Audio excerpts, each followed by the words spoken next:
যে রাজনৈতিক অবস্থা, দেশের একটি সংকট আছে, রাজনৈতিক সংকট আছে, এটি বারবারই রাজনৈতিক দলগুলো বলে আসছে।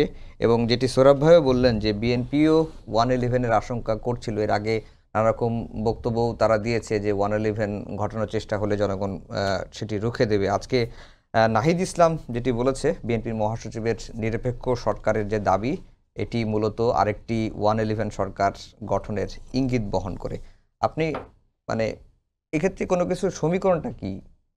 এটা কি শুধুমাত্র রাজনৈতিক বক্তব্যই ধরে নেব দুপক্ষের, নাকি যেটি সৌরভ ভাই বললেন যে গণতান্ত্রিক সমাজে বিভক্তি, বিভাজন, মতের অমিল থাকতেই পারে, এইভাবেই ধরে নেব? কয়েকটা জিনিস বুঝতে হবে। একটি হচ্ছে যে এই সরকার তো নিরপেক্ষ সরকার না। হুম।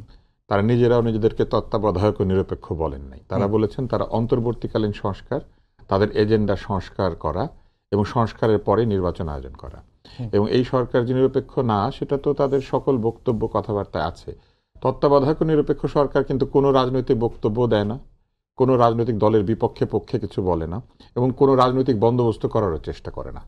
গণতান্ত্রিক সমাজে বিরোধ থাকবে, কিন্তু প্রকৃত অর্থে তো বাংলাদেশে এখনো গণতন্ত্র নাই। গণতন্ত্র তখনই হবে যখন ভোটের মাধ্যমে নির্বাচিত সরকার আসবে এবং একটি গণতান্ত্রিক প্রক্রিয়ায় বাংলাদেশ চলে যাবে। তো সেই জায়গায় তো আমরা এখনো পৌঁছাই নাই। ফলে এই সরকারকে নিরপেক্ষ বলার আসলে কোনো যুক্তি নাই। এই সরকার বিপ্লবের সরকার, বিপ্লবের মধ্যে দিয়ে সরকার এসেছে এবং বিপ্লবীদের যে লক্ষ্য, সেই লক্ষ্য বাস্তবায়নে এই সরকারের ভূমিকা রাখবার কথা, এবং সেটাই এই সরকারের কাছে সবার প্রত্যাশা। ফলে এই সরকার নিরপেক্ষ এটা বলা যাবে না। দ্বিতীয় হচ্ছে, কেউ যদি সরকারে থাকেন এবং সেই অবস্থায় রাজনৈতিক বক্তব্য দেন যা সরাসরি রাজনৈতিক দলের বিপক্ষে যায়, তাহলে বুঝতে হবে যে সরকারের ভেতরে এক ধরনের রাজনীতি আছে, এবং সেই রাজনীতি যদি থাকে তাহলে সেটা সুস্পষ্টভাবে থাকাই ভালো।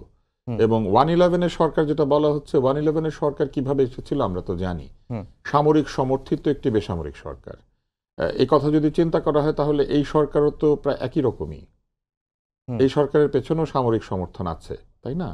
তো আরেকটা নতুন সামরিক সমর্থিত সরকার আসার সম্ভাবনা চিন্তা করা আসলে আমি মনে করি না কোনো যুক্তি আছে। বরং বিএনপির মহাসচিব যে কথাটা বলেছেন যে তৃতীয় পক্ষের এগিয়ে আসার সম্ভাবনা আছে, এরকম একটি কথা তিনি বলেছেন। এই কথাগুলি আমার কাছে মনে হয় যে মানুষকে এক ধরনের আশঙ্কার মধ্যে নিয়ে যায়। তৃতীয় পক্ষ, এই শব্দটা শুনতে আমরা পছন্দ করি না।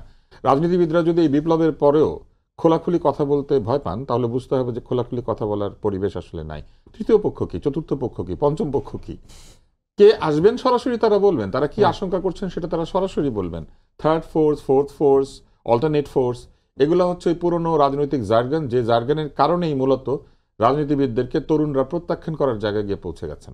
এবং তরুণরা যে আজকে রাজনীতিবিদদের খুবই আমি বলবো যে কট্টর সমালোচকে পরিণত হয়েছেন, একটি বড় কারণ হচ্ছে রাজনীতিবিদরা সোজা কথা সোজাভাবে বলেন না, এবং এই সোজা কথা সোজাভাবে না বলার যে অভ্যাস, সেই অভ্যাসের ভেতর থেকেই যত আশঙ্কার সৃষ্টি।